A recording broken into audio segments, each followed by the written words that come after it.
सरकार का पुतला फूंकने पर पुलिस और सिपाहियों की हुई तीखी नोकझोंक। पुलिस ने नहीं फूंकने दिया सरकार का पुतला।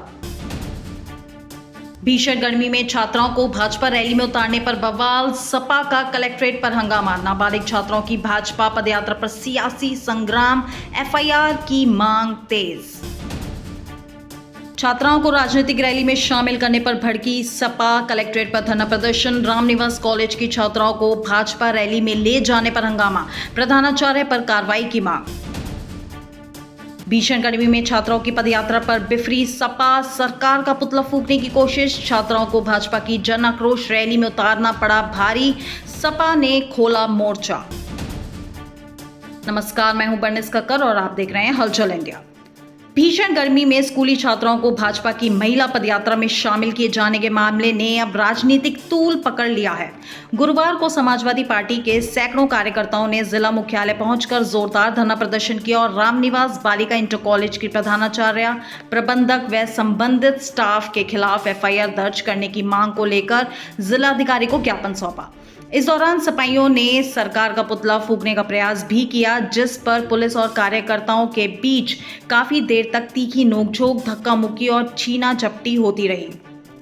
समाजवादी पार्टी के कार्यकर्ताओं का आरोप था कि भारतीय जनता पार्टी द्वारा नारी वंदन अधिनियम के नाम पर राजनीतिक लाभ लेने के लिए नाबालिग छात्राओं का दुरुपयोग किया गया। बुधवार को भाजपा जिलाध्यक्ष कविता माधरे के नेतृत्व में तकसरा स्थित रामनिवास बालिका इंटर कॉलेज से महिला जन आक्रोश पदयात्रा निकाली गई थी, जिसमें कॉलेज की छात्राओं, प्रधानाचार्य और स्टाफ को भी शामिल किया गया। भीषण गर्मी के बीच सुबह 11 बजे शुरू हुई ये पदयात्रा शहर के प्रमुख मार्गों और चौराहों से गुजरते हुए तगसराय गेट पर जाकर समाप्त हुई।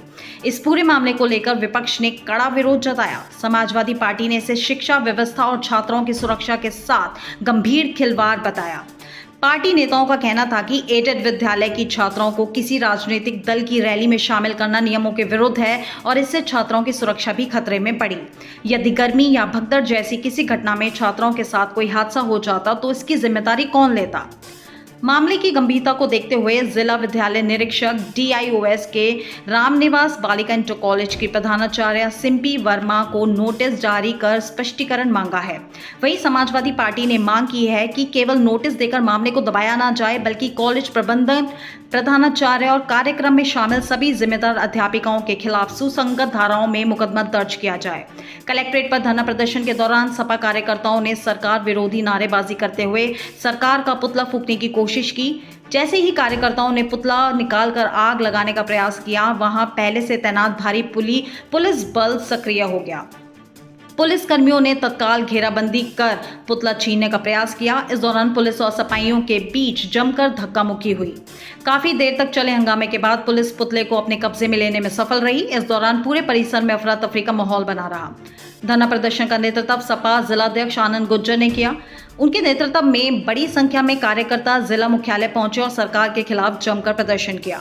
सपा जिलाध्यक्ष आनंद गुज्जर ने कहा, यह बेहद दुर्भाग्यपूर्ण है कि भाजपा सरकार अपनी राजनीतिक रोटियां सेकने के लिए नाबालिग छात्राओं तक को नहीं छोड़ रही। एक शिक्षण संस्थान जो बच्चों के भविष्य निर्माण का केंद्र होता है, उसे राजनीतिक मंच बना दिया गया। भीषण गर्मी में छात्राओं को सड़कों पर उतारना न केवल अमानवीय है, बल्कि उनकी जान से खिलवाड़ भी है। अगर किसी बच्ची की तबीयत बिगड़ जाती, कोई हादसा हो जाता या कोई अप्रिय घटना घट जाती तो उसका जिम्मेदारी कौन लेता? सरकार जवाब दे। हम यह स्पष्ट करना चाहते हैं कि समाजवादी पार्टी शिक्षा संस्थानों के राजनीतिक दुरुपयोग को किसी भी कीमत पर बर्दाश्त नहीं करेगी। दोषियों पर केवल नोटिस नहीं, बल्कि तत्काल एफआईआर दर्ज होनी चाहिए। प्रबंधक, प्रधानाचार्य और जो भी इस कृत्य में शामिल हैं, उन सभी के खिलाफ कड़ी कार्रवाई होनी चाहिए। भाजपा लोकतंत्र नहीं, दबाव और दिखावे की राजनीति कर रही है। जनता सब देख रही है और आने वाले समय में इसका जवाब भी देगी। कल भाजपा के जो जिलाध्यक्ष हैं और कार्यकर्ता हैं, उनकी महिला को उनके द्वारा कल एक जन आक्रोश यात्रा निकाली गई थी। हमें उसका जन आक्रोश यात्रा का कोई विरोध नहीं है। ठीक है, आप केवल उसमें हमारे राष्ट्रीय अध्यक्ष का और राहुल गांधी जी का पुतला फूंका गया और उनके मुंह पर चप्पल व्यक्त किया गया, बड़ा निंदनीय है। इस तरह की घटना बड़ी अशोभनीय है। दूसरा, उसी में रामनिवास इंटर कॉलेज की छात्राओं को, बालिकाओं को जो लोग लेकर सड़कों पर आए हैं और प्रदर्शन में उन्हें शामिल किया है, बच्चों को जो उन्होंने इसमें कहा है, वो बहुत ही आपराधिक कृत्य है। कहीं आप लोगों के बच्चे तो घरों में सेफ हैं और दूसरे के किसानों के मजदूरों के बच्चों को आप सड़कों पर ले जा रहे हैं। कल कोई इंसिडेंट इसमें हो जाता, कोई घटना घट जाती, इसके लिए कौन जिम्मेदार होता?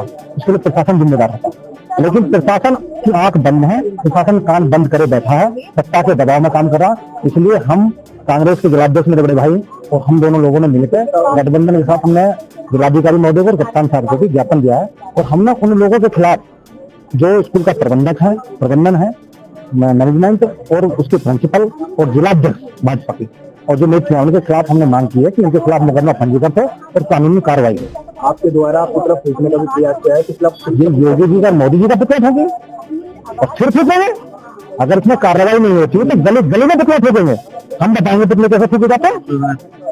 हर चौराहे में पुतला फूकेगा, गली में पुतला फूक जाएगा। हमने प्रशासन को आज ज्ञापन दे दिया, अगर उनके खिलाफ कार्रवाई नहीं करते हैं प्रशासन तो उसके लिए तैयार है, हम तैयार है।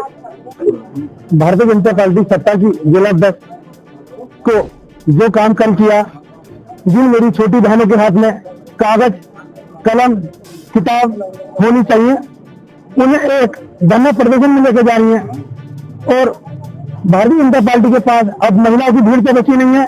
क्योंकि बात पुतले की करी जाए, पुतले में तो ज्यादा 5 से 6 महिला है। जब इनके पास भीड़ नहीं होती तो ये प्रशासन का यूज करके और जैसा भी जेवर में रैली हुई, आप सबको पता है, सेक्रेटरी लगाए गए, गांव की भीड़ लगाई गई। ऐसी क्यों हुआ? जब भाजपा जिलाध्यक्ष के पास कोई महिला नहीं बची तो उसने स्कूल की छोटी छात्राओं को बुलाकर, हमारी बहनों को बुलाकर, जिनके हाथ में कलम किताब होनी चाहिए, उनका वहां पे साथ लेने का काम किया। और मैं तो यही कहना चाहता हूँ कि प्रशासन से कि 24 घंटे में गिरफ्तारी करे और बाकी पुतले की जो उन्होंने काम करा है तो राष्ट्रीय तक अगर अगले 4 अब कहते पुतले की कहते तो घर में पुतला फूकने काम करेंगे। और हमारे जिले में जिलाध्यक्ष अगर मुझे समाजवादी तो चौराहे से पुतला फूकने का काम समाजवादी सबसे पहले काम करेगी। तो इसी के बाद मैं कहता हूँ अभिवाद योगी आदित्यनाथ, देश के प्रधानमंत्री नरेंद्र मोदी जी के दोनों का पुतला, तानाशाही सरकार का पुतला, ये किसी संविधान विरोधी सरकार का पुतला फूका गया है।